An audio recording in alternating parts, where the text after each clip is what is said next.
की एक प्रथा थी कि किसी भी अच्छे कार्य से पहले वो निर्दोष जानवरों की बलि देते थे। इस प्रथा के लिए शबरी के पिता इनके विवाह से एक दिन पहले 100 भेड़ बकरियां लेकर आए। तब शबरी ने पिताजी से पूछा, पिताजी इतनी सारी भेड़ बकरियां क्यों लाए हो?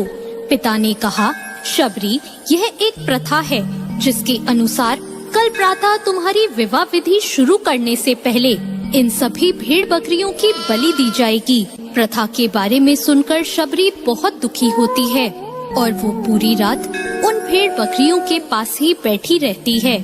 उसके मन में एक ही विचार था कि कैसे वो इन निर्दोष जानवरों को बचा पाए। तब एकाएक शबरी के मन में एक ख्याल आता है कि अगर वो सुबह होने से पहले अपने घर से भागकर जंगल चली जाए तो इन निर्दोष जानवरों की जान बच सकती है। शबरी भली भांति जानती थी कि अगर वो इस तरह एक बार घर से जाएगी तो कभी भी उसे घर वापस आने का मौका नहीं मिलेगा। फिर भी शबरी ने खुद से पहले उन निर्दोष जानवरों की सोची। घर से निकलकर शबरी एक घने जंगल में जा पहुंची। अकेली शबरी जंगल में भटक रही थी। तब उसने शिक्षा प्राप्त करने के उद्देश्य से कई गुरुवरों के आश्रम में दस्तक दी, लेकिन शबरी एक तुच्छ जाति की थी, इसलिए उसे सभी ने धुतकार कर निकाल दिया। शबरी भटकती हुई मतंग ऋषि के आश्रम पहुंची और उसने शिक्षा प्राप्ति की इच्छा व्यक्त की। मतंग ऋषि ने शबरी को पूरी खुशी के साथ अपने गुरुकुल में स्थान दे दिया। अन्य सभी ऋषियों ने मतंग ऋषि का तिरस्कार किया। शबरी ने गुरुकुल के सभी आचरणों को आसानी से अपना लिया। आश्रम की सफाई, गौशाला की देखरेख, दूध दोहना जैसे कार्य सभी गुरुकुल वासियों के लिए भोजन बनाने के कार्य में भी लग गई। कई वर्ष बीत गए। मतंग ऋषि शबरी की गुरु भक्ति से बहुत प्रसन्न हुए। मतंग ऋषि का शरीर अब दुर्बल हो चुका था, इसलिए उन्होंने एक दिन शबरी को अपने पास बुलाया और कहा, पुत्री मेरा देह अब दुर्बल हो चुका है, इसलिए मैं अपना देह यहीं छोड़ना चाहता हूँ, लेकिन उससे पहले मैं तुम्हें आशीर्वाद देना चाहता हूँ। बोलो पुत्री, तुम्हें क्या चाहिए? आँखों में आंसू भरकर शबरी मतंग ऋषि से कहती है, हे गुरुवर, आप ही मेरे पिता हैं। मैं आपके कारण ही अभी तक जीवित हूँ। आप मुझे अपने साथ ले चले। तब मतंग ऋषि ने कहा, नहीं पुत्री, मेरे बाद तुम्हें इस आश्रम का ध्यान रखना है। तुम जैसी गुरुपरायण शिष्या को उसके कर्मों का उचित फल मिलेगा। एक दिन भगवान राम तुमसे यहाँ मिलने आएंगे और उस दिन तुम्हारा उद्धार होगा और तुम्हें मोक्ष की प्राप्ति होगी। इतना कहकर मतंग ऋषि अपनी देह त्याग देते हैं। उसी दिन से शबरी हर रोज उठकर बाग जाती, ढेर सारे फल इकट्ठा करती, सुंदर फूलों से आश्रम सजाती, क्योंकि उसे भगवान राम के आने का कोई निश्चित दिन नहीं पता था। उसे केवल अपने गुरुवर की बात पर यकीन था, इसलिए वो रोज श्री राम के इंतजार में समय बिता रही थी। एक दिन शबरी आश्रम के पास के तालाब में जल लेने गई। वहीं पास में एक ऋषि तपस्या में लीन थे।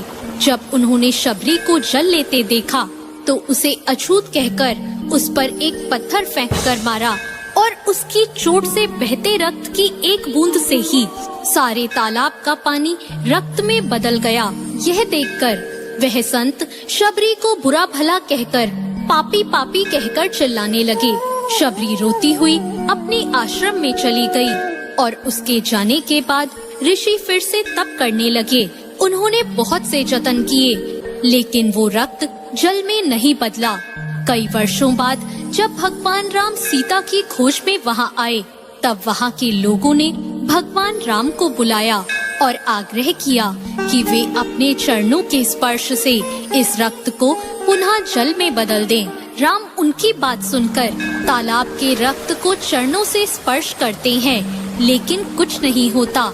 तब श्री राम ऋषि से पूछते हैं, हे ऋषिवर, मुझे इस तालाब का इतिहास बताएं। तब ऋषि उन्हें शबरी और तालाब की पूरी कथा बताते हैं और कहते हैं, हे भगवान, यह उसी शूद्र शबरी के कारण अपवित्र हो गया है। तब भगवान राम दुखी होकर कहते हैं, हे गुरुवर, यह रक्त उस देवी शबरी का नहीं, मेरे हृदय का है, जिसे तुमने मेरे शब्दों से घायल किया है। भगवान राम ऋषि से आग्रह करते हैं कि मुझे देवी शबरी से मिलना है। तभी शबरी को बुलावा भेजा जाता है।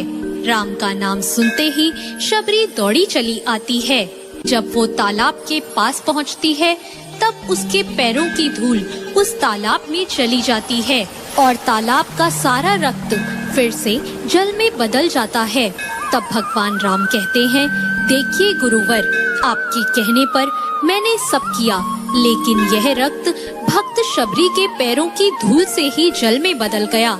शबरी जैसे ही भगवान राम को देखती है, उनके चरणों को पकड़ लेती है और अपने साथ अपने आश्रम में लाती है।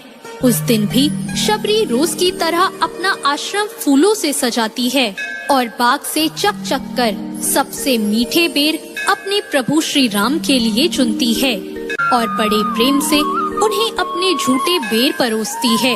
भगवान राम भी बड़े प्रेम से उसे खाने के लिए उठते हैं।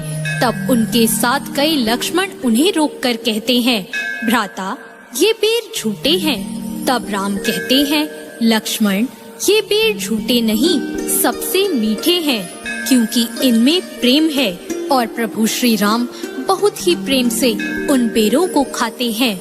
मतंग ऋषि का कथन सत्य होता है और देवी शबरी को मोक्ष की प्राप्ति होती है। इस तरह भगवान राम शबरी के राम कहलाए। तो दोस्तों, कैसी लगी आपको आज की ये कहानी? ऐसी और कहानियों के लिए